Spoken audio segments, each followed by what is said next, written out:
Assalamualaikum warahmatullahi wabarakatuh. Bismillahirrahmanirrahim. Alhamdulillahirrahmanirrahim. Wabihi nasta'in ala umuri dunya waddin. Sayyidina Muhammadin wa ala alihi washabihi ajma'in. Terima kasih kami sampaikan kepada Pak dosen yang telah memberikan waktu kepada kami untuk menjelaskan atau memaparkan tentang materi yang akan kami sampaikan pada pagi hari ini, yaitu dengan tema permintaan dan penawaran uang. Jadi demi menyingkatnya waktu, kami akan mempresentasikan tentang materi yang sudah diberikan kepada kami. Definisi permintaan uang dan penawaran uang. Definisi permintaan di sini adalah jumlah uang yang diinginkan masyarakat dalam suatu perekonomian. Jadi di dalam kehidupan hari-hari, tentunya masyarakat itu pasti membutuhkan uang untuk dibelanjakan dalam kebutuhan pokok. Jadi penawaran uang di sini adalah jumlah keseluruhan uang yang diedarkan pada waktu tertentu di sebuah ekonomi. Jadi apa yang diedarkan oleh Bank BI itu disesuaikan dengan kebutuhan masyarakat agar uang yang diedarkan itu tidak terlalu banyak, seperti itu. Teori permintaan uang klasik dan Keynes. Di sini teori Fisher. Teori Fisher di sini menjelaskan dalam transaksi pasti ada penjual dan pembeli, seperti itu. Jumlah uang yang dibayarkan oleh pembeli harus sama dengan uang yang diterima oleh sang penjual. Itu adalah teori yang dikemukakan oleh Fisher. Dapat disimpulkan dan juga dikenal dengan full employment. Full employment di sini tentang kelembagaan, tentang transaksi, tentang pendapatan yang dilakukan dalam satu periode dalam transaksi tersebut, seperti itu.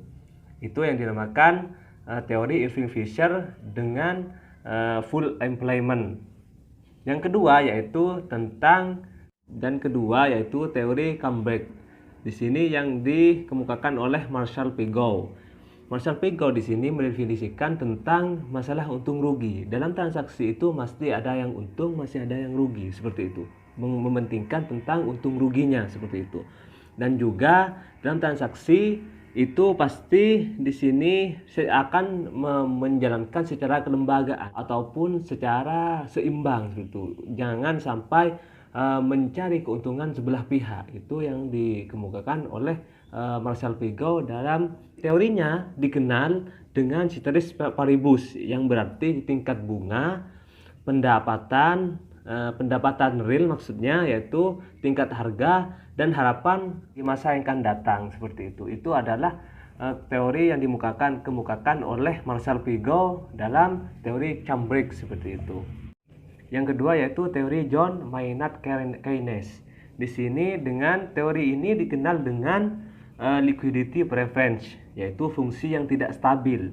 Mengapa dikatakan fungsi yang tidak stabil? Karena ada 3 poin. Yang pertama yaitu motif transaksi. Motif transaksi di sini dipengaruhi oleh pendapatan dan tingkat bunga. Yang kedua yaitu motif spekulasi. Yang kedua yaitu membatasi masa depan dan harapan, karena bisa berubah, seperti itu. Yang ketiga yaitu motif berjaga-jaga, yaitu dipengaruhi oleh penghasilan dan tingkat bunga. Jadi ketiga poin di sini dipengaruhi oleh fungsi yang tidak stabil, tidak bisa diprediksi secara real, seperti itu. Itu adalah teori dari Keynes, seperti itu. Mungkin hanya itu yang bisa kami sampaikan. Mohon maaf tentang kekurangan kami, dan saya akan pasrahkan kepada penyaji kedua. Assalamualaikum warahmatullahi wabarakatuh. Saya akan menjelaskan faktor-faktor dari permintaan dan juga penawaran uang. Faktor permintaan uang. Faktor permintaan uang di sini yang pertama yaitu pendapatan real. Pendapatan di sini ketika semakin tinggi, maka permintaan terhadap uang di sini akan semakin tinggi juga. Kenapa hal ini bisa terjadi?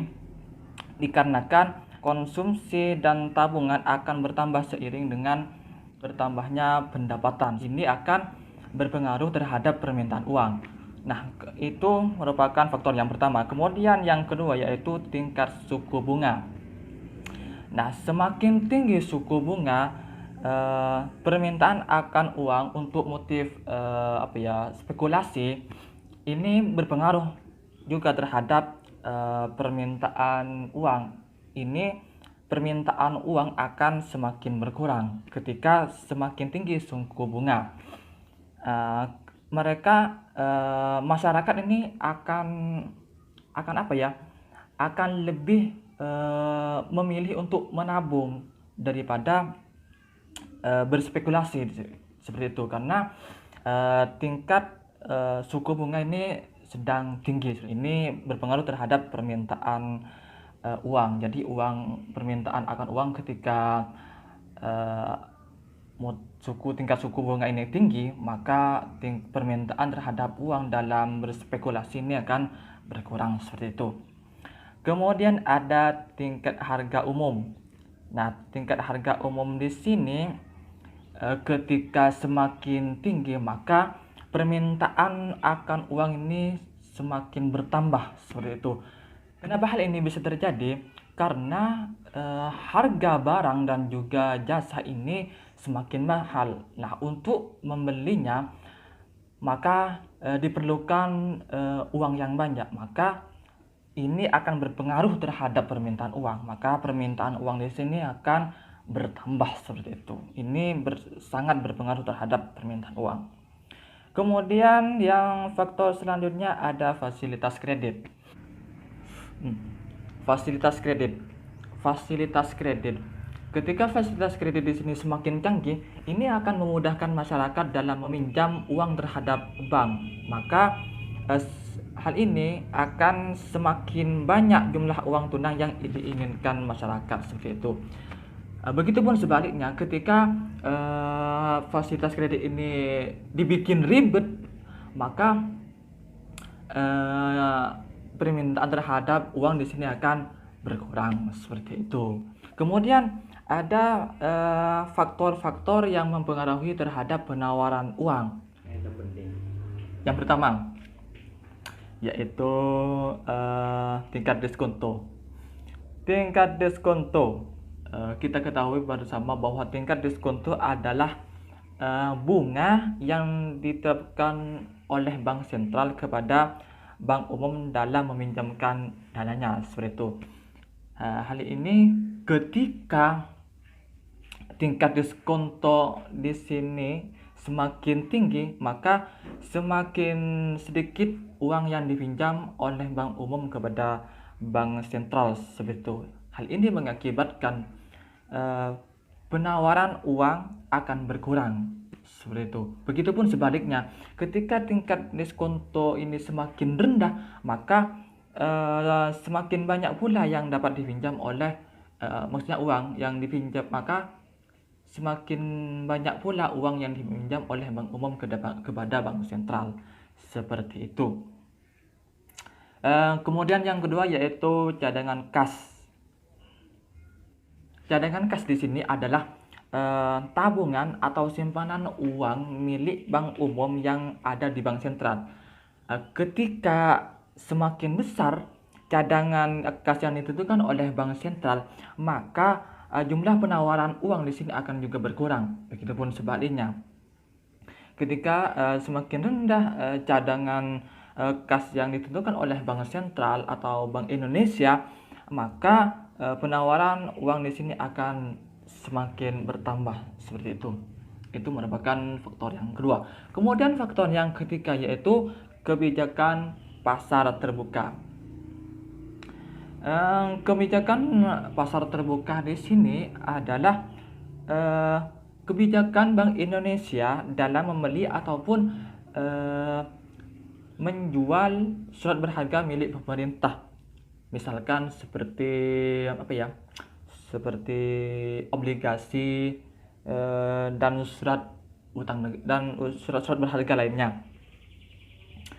Bank sentral di sini akan menjual surat berharga, maka jumlah penawaran akan berkurang karena masyarakat dapat surat, sedangkan bank sentral mendapatkan uang yang selama ini beredar. Kita pindah pada jumlah uang yang beredar. Jumlah uang yang beredar di sini mempunyai dua definisi. Yang pertama dalam arti sempit, kemudian ada juga dalam arti luas. Jumlah uang beredar dalam arti sempit di sini dikenal dengan M1, yang mana M1 di sini meliputi uang kertas dan juga uang giral seperti itu. Ini dalam arti sempitnya. Kemudian jumlah uang yang beredar dalam arti luas atau lebih dikenal dengan M2 di sini meliputi meliputi M1 jumlah yang beredar, kemudian ada di situ juga ada uang kuasi dan juga surat berharga yang diterbitkan oleh dan juga dikeluarkan oleh pemerintah seperti itu. Itu definisi dari jumlah uang yang beredar di masyarakat. Kemudian jumlah beredar di sini ada beberapa faktor yang mempengaruhi, yang mana faktor-faktornya di sini kurang lebih hampir sama dengan beberapa faktor-faktor yang terdapat dalam permintaan juga penawaran. Menurut saya seperti itu. Yang pertama yaitu pengaruh harga barang. Perubahan harga barang di sini berpengaruh terhadap jumlah uang yang beredar. Contohnya, ketika harga gula per kilonya itu 10.000, kemudian ada permintaan 10.000, maka dibutuhkan uang sebesar 100.000. Dan kemudian ketika harga gula di sini naik sebesar 15.000, maka uang yang dibutuhkan yaitu sebesar 150.000 seperti itu. Nah, ini ada peningkatan jumlah uang yang beredar yaitu sebesar 50.000. Jadi pengaruh harga di sini berpengaruh terhadap jumlah uang yang beredar seperti itu. Kemudian di sini ada juga pengaruh permintaan barang pada uang yang beredar. Nah, langsung pada contohnya ya. Ketika gula tadi yang harganya sebesar 10.000 per kilonya, jika ada permintaan sebesar 10 kilogram, maka uang yang dibutuhkan di sini sebesar 100.000. Kemudian ketika ada permintaan terhadap gula di sini naik menjadi 20 kilo, maka uang yang dibutuhkan dan juga yang beredar sebesar 200.000 seperti itu. Begitupun sebaliknya. Ini jadi pengaruh permintaan di sini berpengaruh terhadap jumlah uang yang beredar. Kemudian yang ketiga di situ pengaruh tingkat suku bunga. Ketika tingkat suku bunga di sini semakin besar, maka masyarakat di sini akan cenderung enggan untuk mengajukan kredit terhadap lembaga keuangan. Namun ketika tingkat suku bunga di sini relatif rendah, maka masyarakat di sini akan mengajukan pinjaman terhadap lembaga keuangan seperti itu. Jadi ini jelas tingkat suku bunga di sini berpengaruhlah terhadap jumlah uang yang beredar seperti itu. Kemudian yang selanjutnya yaitu pengaruh lingkungan atau kawasan pada uang yang beredar. Ini juga lingkungan ini sangat berpengaruh. Misalkan di perkotaan saja dan juga pedesaan ini berbeda jumlah uang yang beredar di masyarakat. Ketika di perkotaan jumlah uang yang beredar ini lebih banyak ya seperti itu, karena di perkotaan sendiri ini masyarakat di sini cenderung cenderung konsumtif lah seperti itu. Beda halnya dengan pedesaan. Di pedesaan saja ini jumlah uangnya, uang yang beredar maksud saya ini relatif lebih sedikit seperti itu, karena karena misalkan masyarakat untuk mengkonsumsi sayuran, mereka hanya tinggal metik sayuran yang ada di ladang mereka seperti itu. Jadi lingkungan di sini berpengaruh terhadap jumlah uang yang beredar seperti itu. Ya mungkin itu saja presentasi dari kelompok kami mengenai teori permintaan dan juga penawaran. Dan atas kekurangan dan juga kesalahan kami mohon maaf yang tiada batasnya. Dan akhirnya, Assalamualaikum warahmatullahi wabarakatuh. Terima kasih.